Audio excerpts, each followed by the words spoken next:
Despite the fact that Left 4 Dead, the game that revolutionized the cooperative shooter genre, has been out for well over 10 years now and has been twisted and evolved into countless new directions, the zombie shooting hasn't slowed down one bit, with Left 4 Dead 2 receiving brand new DLC updates as recently as last year, and many other clearly Left 4 Dead-inspired games still coming out on a regular basis. Now may be as good a time as any to see a real successor to the classic, albeit aging, Left 4 Dead 2. Before we begin, please consider subscribing and enabling all notifications by clicking the bell icon. With that out of the way, let's get started. But as Valve fans are acutely aware, the number 3 is not something Valve games like to mess around with. So, as so often happens with modern game franchises that get caught resting on their laurels, we're seeing a developer take the mantle with an unofficial, yet quite purposeful, spiritual successor with Back 4 Blood, keeping the one-syllable, three-word style name with its predecessor as well as the number 4 in the title, just in case you weren't totally clear on their intent yet. This, of course, brings us to the first reason as to why Back 4 Blood may be one of the biggest games of the year. It's being developed by none other than Turtle Rock Studios, the developer of the original Left 4 Dead. Now, while it's true that Left 4 Dead 2 is the one that really ended up having the longest legs and becoming the mainstream classic, and that was more or less entirely developed under the official supervision and direction of Valve, Turtle Rock is still responsible for laying down that foundation and those core gameplay mechanics that led to the transformative game that is Left 4 Dead 2. Once Valve and Turtle Rock split, making them separate companies again, the floodgates for Turtle Rock were reopened, and Back 4 Blood is the ultimate culmination of that creative freedom being regained. It does go without saying how effective a studio can be after some experience, and Turtle Rock is no newbie when it comes to different styles of development and project management. From being a little team to a Valve-owned development powerhouse with all of the resources they could ever want, to now being back on their own with all of that learned expertise, Turtle Rock has been around the block and knows what they're doing.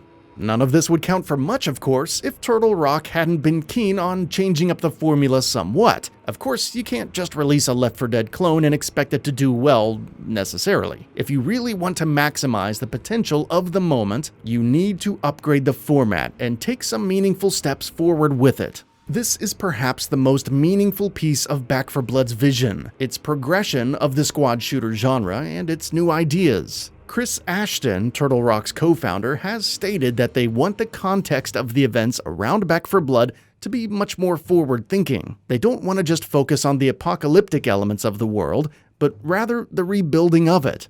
In an interview with Polygon, Ashton stated that they wanted to focus on changing the attitude of the zombie shooter style of games. Quote, "There's been a real influx of popularity of zombie stuff, especially in the last couple of years, whether it's television or movies, streaming services, and other games. If you watch a lot of them, at some point, you get to this point where you're just kind of tired of it, because there's never any hope for the future and there's never a way out of it. It's just the end of civilization. You're just witnessing the candle blow out, basically, and so we've really wanted to fight against that." This is, of course, a good idea for the story, although as far as gameplay is concerned, Turtle Rock has some tricks up their sleeves there as well, most notably with the in-game perks that can be earned and used as ways to tilt the tables in your team's favor, like getting small health boosts from melee kills, fire resistance, etc. This is rather intriguing for a game like this and might remind one of the perks that you would buy in the Call of Duty zombie games. But here, it's looking like it'll be a more organic part of the gameplay experience, rather than a purchase made with in-game currency. In Back 4 Blood, these perks will be made available upon the completion of certain challenges, so that will give the players more to do and more to focus on than just clearing a room of zombies and hoarding ammunition. Ashton also went on to explain that character customization is being pumped up dramatically, with different skill sets like more stamina or more healing abilities for different players, which allows players to have the freedom of character traits that you'd more often see in an RPG than an online shooter. That said, for those who might not be interested in this level of strategy and complexity, a classic mode will also be available with more basic elements and a more simplistic feature set.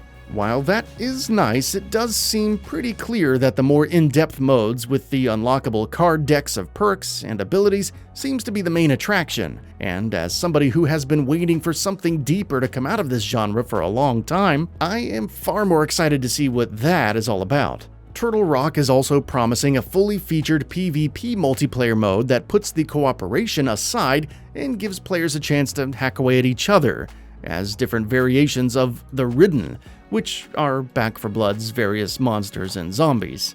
Much less is known about this mode other than the fact that progression and cards are also going to be part of the experience, but it is something that could harken back to the lesser-known Turtle Rock Project Evolve, which had a more of a diverse set of creatures than anything they had worked on up to that point.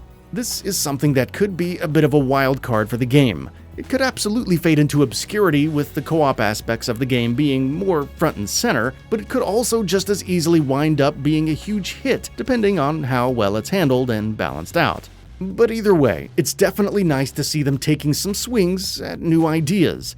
Whether or not Back 4 Blood really takes off is of course something we'll have to wait and see about. But with feedback on the game so far being generally but cautiously optimistic, and with the game being developed by the pioneer of its genre, there are far more reasons to be excited than to not be. There are, of course, some concerns about the game coming off as too similar to its spiritual predecessors, and sure, one could glean a bit of concern over the abundance of modes, and whether or not that will divide the player base too much. But again, it bears repeating that if anybody could pull off a game like this, at this time, it would be Turtle Rock. And with that, we reached the end of the video. Have anything to say? Let us know in the comments below. Also, we upload new videos every single day on GamingBolt, so please consider subscribing as it really helps us out. Thanks for watching.